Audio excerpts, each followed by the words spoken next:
Mi nombre es Cristian Moreschi, soy periodista. Entre las cosas que amo está leer, ir al cine, comer, pasar un buen rato con amigos y transmitir por radio lo que sea. Bienvenidos a Siete Puentes con Tamara. Hoy estamos con alguien que es muy querido por mí y seguramente por ustedes. Una persona apasionada por la vida y por la historia. Alguien que se atrevió a través de los libros a contar las experiencias que le van pasando por la vida. Así que espero que lo disfruten. Bienvenido, Cristian. Hola, Tamara, ¿cómo estás? Muchas gracias por la invitación y felicitaciones por el Lanín de Oro, que te lo mereces. Gracias, muchas gracias. Vos sabés que esto es como una pasión que nos atraviesa, ¿no? Porque vos también el tema de tu comunicación a través de la radio, de la televisión y de la escritura, digamos que el tema de transmitir al otro, ¿no? Yo me considero un comunicador. A la hora de transmitir un mensaje me sirve tanto un libro, un micrófono, una cámara de televisión, y vos lo describiste muy bien. Los que estamos en esta tarea somos apasionados y esa pasión nos lleva a no reconocer familia, no reconocer horarios, no reconocer tiempos, y cuando estamos trabajando en esto no nos interesa otra cosa más que dedicarnos a esto que hemos elegido hace tanto tiempo, ¿no? A mí me gusta conocer a quien está detrás de la cámara, detrás del libro. Contame un poco de qué casa venís, qué se leía en tu casa. En realidad mi mamá nos inculcaba mucho leer, a pesar de que no teníamos una gran biblioteca en mi casa, pero siempre cuando comprábamos revistas, siempre había tiempo para ese espacio y para saber que teníamos que ir por ese camino. Así que bueno, yo empecé leyendo Agatha Christie y me compré toda la colección de Agatha Christie, esa vieja colección, y yo era el fan número uno del detective. ¿Qué edad tenías? Y yo tenía 16 años. Chico. Pero yo, el universo de los libros se terminaba ahí, con Hércules Poirot y Miss Marple. Después me di cuenta que podía leer otras cosas. Claro, salté a otros policiales y después fui descubriendo otros géneros, ¿no? Y ahí va uno viendo que leer es maravilloso, que leer es apasionante. Y yo jugaba al básquet, yo tenía mis amigos, yo salía. Pero claro, entre ese grupo no estaba muy popular, salvo algunos, el tema de leer. Entonces por ahí te miraban como... ¿cómo te vas a quedar en tu casa leyendo? Sí. Y yo me daba cuenta que podía leer y podía hacer otras cosas también y que le pasaba fantástico. ¿Cómo es que empezás en la radio? ¿Y dónde empezás? Radio Altagracia, Chile 154, hoy calle Dino Cariñán, y yo tenía 12 años y un amigo me llevó, jugábamos al básquet, y me decía que había un programa de radio donde podían hablar los chicos. Yo no podía creer que yo pudiera hablar por radio y me pudieran escuchar en mi casa. Sí. Y cuando nos llevaron, previa advertencia de que nos portáramos bien, que había gente trabajando, yo vi un operador con los discos, vi al productor, vi los informativistas, vi los conductores, gente que entraba y salía con las noticias. Yo dije que ese era mi mundo. A los 12 años, por eso yo me presenté como un apasionado de la radio, y a partir de ahí no me pude despegar más de esta tarea y de esta actividad. Algo que me encanta, ¿no? Y fíjate vos, con todos los medios de comunicación que hoy tenemos, de los cuales uso todo, de las redes digitales, sí. La radio sigue siendo ese medio de comunicación que tiene su magia, ¿no? Y que no ha podido perder su esencia frente a los otros medios.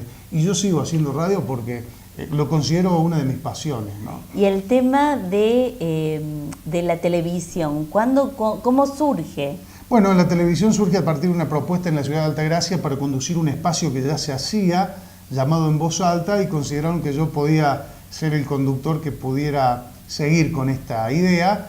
Y bueno, ahí nos pusimos a trabajar, conocimos otro medio, la radio, la televisión es mucho más fuerte. Sí. Por eso está la famosa frase, creo yo, de que una imagen vale más que 1000 palabras. Vos pusiste la cara en televisión y tiene un efecto multiplicador. Vos lo vivís a diario con la gente que te reconoce y que viene a tu librería a saludar a la conductora de Siete Puentes con Tamara. Y eso va produciendo la televisión, te hace más conocido rápidamente y a lo mejor el mensaje puede ir llegando de otra manera, ¿no? Contanos esto de tus libros, que lo traza el tema de la historia, pero ¿qué significa la historia para vos? En realidad la historia yo la descubro gracias a Ronnie Vargas, a quien tengo que agradecerle, porque en mis primeras notas y crónicas para Cadena 3, Ronnie me pide que hable de la estancia jesuítica de Altagracia. Y me hace ver algo, para ustedes es normal, porque lo tienen ahí, en pleno centro, ese monasterio. Pero muchas veces a los que viven en esos lugares el árbol no los deja ver el bosque. Y es cierto, yo no conocía en detalle. Yo sabía que Falla había sido un músico, pero no sabía quién era Manuel de Falla. Entonces empiezo yo a recorrer los museos, empiezo a ver la historia, empiezo a hablar también con los memoriosos de la ciudad, y es así donde también por sugerencia de Ronnie me dice, vos tenés que hacer un espacio que se llame Camino de la Historia. Y ahí empezamos a descubrir un mundo que no solo estaba formado por los próceres ilustres que forman parte de cualquier libro de historia, sino que yo le doy mi toque con los habitantes comunes de la ciudad. Entonces cuando vos ves mi Camino de la Historia te vas a encontrar con el Che Guevara, pero tal vez te vas a encontrar con el maestro Rodolfo Bútori y te vas a encontrar con la señorita Paulina Domínguez, que se encargaba de enseñarle a los niños pobres de la ciudad que no tenían escuela. En un arroyo, en un banquito, ella con un pizarrón improvisado le daba clases a aquellos chicos que no tenían su lugar en la educación formal. A ver, ¿cómo es esto? ¿Las historias te encuentran o vos las buscas? Uy, qué buena pregunta. Quizás hayan salido a mi encuentro y yo no me haya dado cuenta y creo que yo las fui recopilando, ¿no? Pero me parece que hay una serie de historias que están ahí, como le pasa a cualquier escritor, en el subsuelo, y alguien por ahí las busca, las levanta, las muestra y les da forma, no solo a través del personaje principal, sino haciendo jugar la ciudad, haciendo jugar elementos, otros actores secundarios, y las va construyendo. Yo tengo un relato que se llama El árbol de los armenios, donde relata la visita del maestro Aram Khachaturian, un grande de la música que vino un día a Altagracia y casi no hay recuerdos de él. Y sin embargo en esa historia me aparece un árbol y me aparece una maestra educando con la cultura armenia de aquel entonces.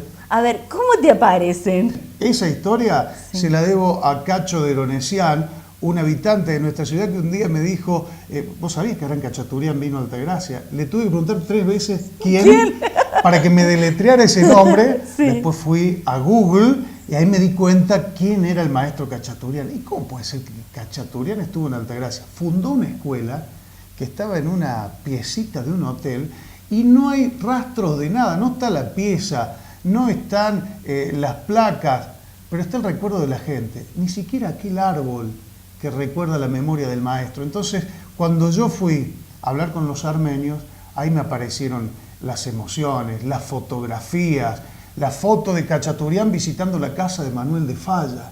Cuando aparecen todos esos datos, es una sensación de placer realmente indescriptible. Ahora, ¿con qué me voy a encontrar yo, lector, al leer Camino de la Historia, tanto 1 como 2? Y te vas a encontrar con historias que tienen que ver con Altagracia, que en algún punto más lejos o más cercano vas a encontrar esta ciudad como el ámbito donde se han desarrollado estos hechos que yo describo, personajes, lugares, mitos, leyendas, información de la historia, pero básicamente emoción. Qué bueno. Yo te digo que hay historias que yo no podría leer acá en este momento sin emocionarme y sin llorar. Yo he comprometido mucho en estas páginas. Así escribo yo, que estoy aprendiendo, pero cuando la gente me pregunta, cuando firmo algún ejemplar, siempre pongo bienvenido a la emoción. Porque creo que más allá del dato formal, la gente quiere emocionarse. Si yo te cuento la historia de Falla, cuándo vino, cuándo murió, quiénes fueron sus amigos, pero en el final del relato yo digo que había un viejito que iba caminando y escucha que van silbando la danza del fuego. Y ese viejito es Falla, y que se estaba por morir, y esa anécdota me la contaron. Yo digo, esto tiene que estar acá. Y ese es el final de cada uno de mis relatos y de cada una de mis historias. Qué bueno que te cuenten la historia de esa manera. Creo que sobre todo a los jóvenes no se les olvida más. Es que no tiene por qué ser aburrido esto. Tenemos por ahí episodios de nuestra historia formal que son maravillosos, y ahí te vas a encontrar con que el museo Casa del Virrey Liniers, que fue residencia de los jesuitas, Liniers había dejado de ser virrey, la compró y vivía ahí, también fue una cárcel. Y estos pocos lo saben. Y ahí estuvieron presos ingleses que habían sido capturados después de las invasiones inglesas. Y si vos lo presentás como que un museo también fue una cárcel, a lo mejor te lo están contando de otra manera que te interese. A veces hay que saber contar y presentar los acontecimientos de una manera determinada. Yo lo intento, no lo sé hacer, pero en ese camino estoy. Yo auguro que los que están del otro lado, si son docentes o alguien en el ámbito educativo, que lo adopten como texto, como material para recrear nuestra historia. Bueno, en Altagracia lo hacen y a mí me llena de satisfacción porque también se hace justicia no solo con los personajes de nuestra historia que todos conocemos. Acá te vas a encontrar con Marcelo Farías, gloria del básquetbol de Córdoba y capitán de las Estrellas Blancas de General Paz Junior. Es de Altagracia. Sí. Marcelo Milanesio se llama Marcelo por Marcelo Farías. El padre lo veía jugar a Marcelo Farías y era su ídolo. Y cuando nació Marcelo, pregúntenselo a él, sí, le puso Marcelo Gustavo por Gustavo Chazarreta y por Marcelo Farías. Marcelo Farías vive en mi ciudad. ¿Cómo no lo voy a poner en el camino de la historia si yo voy a otra ciudad de Córdoba y me dicen, vos sos de Altagracia? ¿Qué de la vida del flaco, de Marcelo Farías? Son esos hombres que para mí tienen que estar en mis páginas y forman parte de lo que yo creo, humildemente, es este camino de la historia. Está hermoso. Ahora yo siempre, quienes escriben, los invito porque no hay nada más lindo para un lector que el autor te lea algo. Así que no sé si has elegido algún texto o algo que nos quieras regalar. Permiso, es muy difícil siempre porque uno no sabe cuál leer, pero yo antes de comenzar esta charla me había quedado cautivado con algo que hacía tiempo no leía y que me encantó, y que es el final de una de mis historias y que dice lo siguiente. Se despidió para siempre de los Gabela, de su familia y del país. El Che no iba a regresar nunca más a la Argentina. Cuando murió, a Carmen Arias, su niñera, se le estrujó el alma. Dicen que nunca se repuso totalmente. Su corazón envolvió con amor de madre aquellos días de travesuras, cataplasmas y canciones infantiles junto al pequeño Teté. En su última visita a la Argentina, el Che hizo 3 cosas importantes. Conversó con el presidente, vio a su familia y se dio tiempo para abrazar a Carmen Arias, su niñera. Ajá. ¡Bravo! Muchas gracias. Realmente un placer. Un gusto también, te felicito. No, haberte tenido acá porque te quiero y porque sé de lo buen profesional que sos en todo lo que haces. Entonces, que estés acá acompañándome en estos puentes es de alguna manera, a través de tus escritos, traspasar la pantalla y que la gente sepa que hay un Cristian Moreschi que escribe muy bien. Muchas gracias, Tamara, te felicito a vos, gracias por la amistad, porque somos amigos, y te felicito por esta idea maravillosa y este lugar que es un espacio de la cultura y de los apasionados. Soy apasionado yo, pero no tanto como vos, que me ganás por varios cuerpos. No. Gracias. Como siempre, que sigan disfrutando de esta hermosa vida que nos ha tocado a cada uno.